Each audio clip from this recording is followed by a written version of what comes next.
Louvado seja nosso Senhor Jesus Cristo, para sempre seja louvado. Meus queridos e amados irmãos, vejam que interessante essa passagem bíblica, né?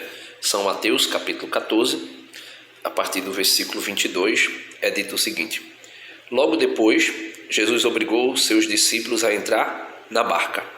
A Igreja Católica é a barca de Pedro. e a passar antes dele para a outra margem, enquanto ele despedia a multidão.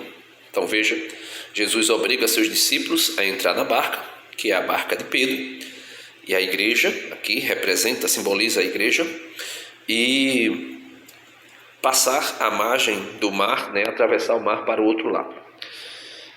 Depois, feito isso, subiu a montanha, Jesus, né, para orar na solidão. E chegando à noite, estava lá sozinho.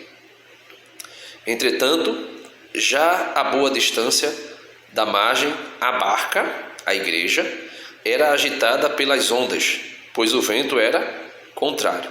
Então, o mar é o mundo, as ondas é a tempestade, a tribulação, as crises que agitam a igreja, e tudo isso porque o vento é contrário. A igreja vai estar sempre remando contra a maré, né?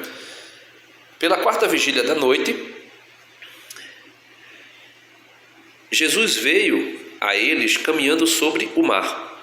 Quando os discípulos o perceberam, caminhando sobre as águas, ficaram com medo.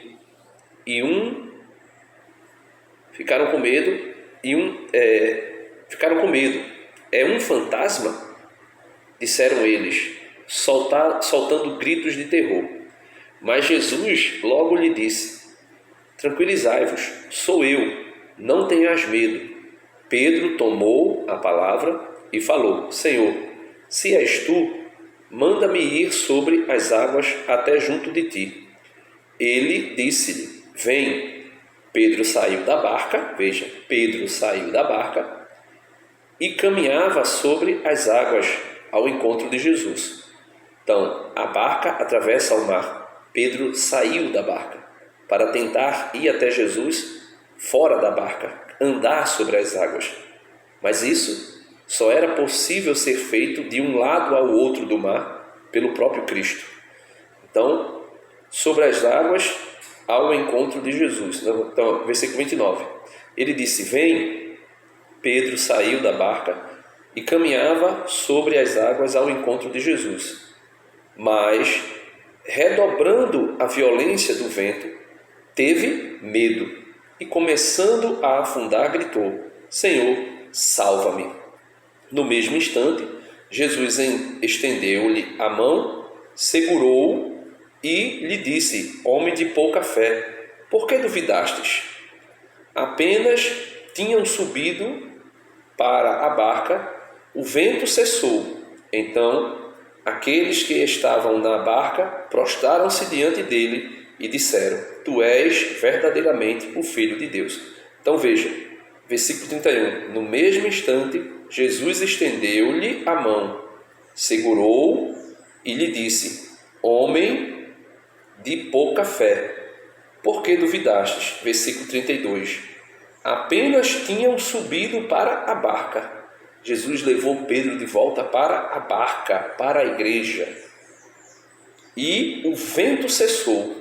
Então, aqueles que estavam na barca, na igreja, prostraram-se diante dele e disseram: tu és verdadeiramente o Filho de Deus.